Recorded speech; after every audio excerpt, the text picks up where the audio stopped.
Ever try to like recreate a masterpiece, but you've only got this blurry photo, right? And some like scattered notes. That's kind of what's happening with AI right now. We're talking OpenAI's O1 model. It's a real head scratcher, that's for sure. Totally. So we're going deep on the O1 replication journey, this wild research project, where basically this team, they're trying to crack the code of O1, and get this, they're documenting every single step. You've read the report, it's a beast. What's your take on why they're being so open?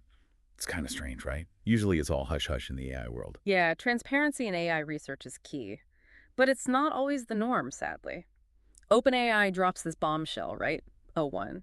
This supposed game changer for reasoning and problem solving. Of course, everyone's ears perk up, but then they're tight-lipped about how it actually works. Like showing off the Mona Lisa, but saying, nah, no details on the brushstrokes. Exactly. So this replication journey, it's less about cloning O1 perfectly. It's more about the core principles, Yeah. The underlying how of AI itself. And the way they're doing it, journey learning, right? That's what's got me hooked. It's a fascinating approach. Most AI models now, all about speed. Find the shortcuts, get the answer ASAP. That's shortcut learning in a nutshell. Right, cut to the chase. Exactly. But journey learning, it's like savoring the process, the steps, even the missteps. Mistakes, you mean letting the AI mess up helps. You got it. Think about how we learn.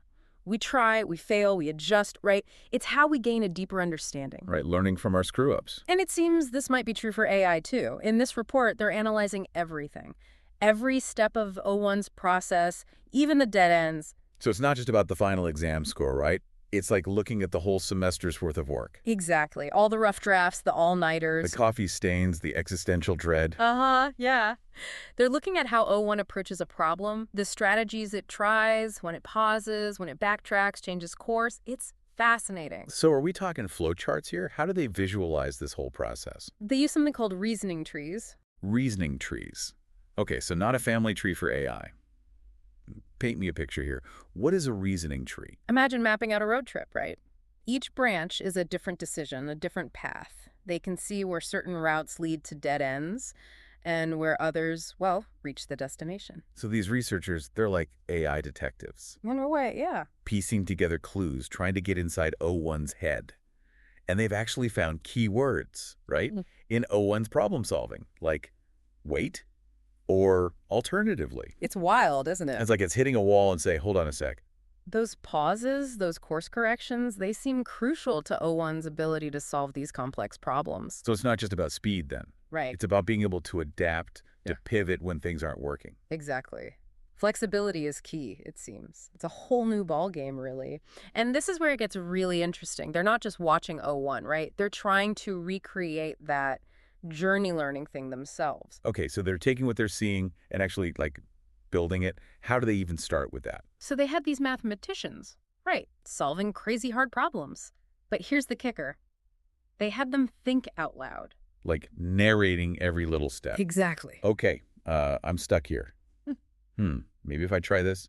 Nope, dead end. You got it. Yeah. They wanted to capture it all, the insights, the frustrations, the whole shebang. The messy bits of our brains at work. And then they feed all that into their own AI models. So they're basically teaching AI to think like, well, us, with all our weird roundabout ways of figuring things out. You're getting it. And the results, get this, super promising, even at this early stage. I can imagine. So what kind of improvements? Yeah. From training AI with these, like, think aloud sessions. Well, the model's trained on this richer, more human-like data, way better at those complex reasoning tasks. So it's like, they're not just learning what to think, but how to think, like you were saying. Right on. And it goes back to that trust thing. Would you trust an AI that just gives an answer, no explanation, or one that can show you its logic? Yeah. Every single step. Give me the AI that shows its work. At least I know it's not just like making stuff up. Exactly. And that's the beauty of it, journey learning. It's not just about smarts. It's about making AI understandable. Relatable even, right? Like it makes mistakes, it figures it out. Absolutely. It's a whole different way of seeing AI, I think. Definitely. The O1 replication journey.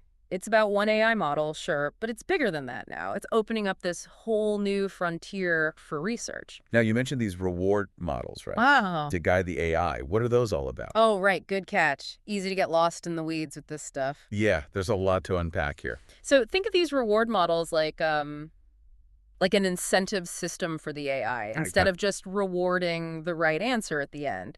It's about rewarding each step in the right direction. So even if the AI doesn't nail it right away, it gets points for being on the right track. Exactly. Like, good try, keep going. Yeah, that positive reinforcement. It's powerful stuff. It's like they're teaching the AI to, like, enjoy the learning itself. That's a great way to put it. And what they found was the AI models, they didn't just become more accurate, they actually became more willing to try things. Oh, wow. So not afraid to experiment? Right, even to make mistakes. So it's not about being a perfect little AI student then, huh? It's about that journey, that process of discovery. And what's really exciting, this isn't just theoretical. They're seeing real-world uses for this whole journey learning thing. Okay, now you have to spill the beans. What kind of real-world uses? Well, picture this. You're coding away, right? Big project, and you hit this wall. Ugh, the worst. Total coding nightmare fuel. Staring at lines of code, just hoping for a miracle. And it's always some cryptic error message, right? Error at line 42. Helpful. Exactly. But now imagine an AI assistant. It doesn't just point out the error, though. It walks you through how it got there. The logic, step by step. Okay, so like a super debugger that actually explains itself. Exactly. No more head scratching for hours. Sign me up. What else? What other real-world stuff can this do? Think about medical diagnoses or financial forecasting, right? Anywhere you need AI to not just say what's up. But give you the why behind it. Right. And it makes you think, right? What does it mean to be intelligent? Whoa, okay.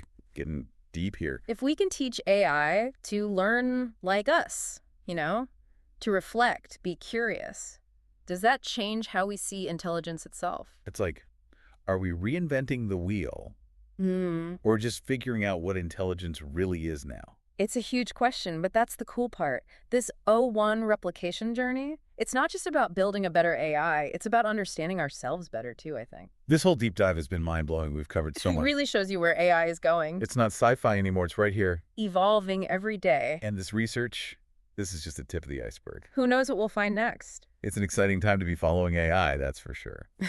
Thanks for joining us for this deep dive into AI and the future of, well, everything. And for all you listeners, keep those brains buzzing. You never know. You might be the one to make that next big breakthrough.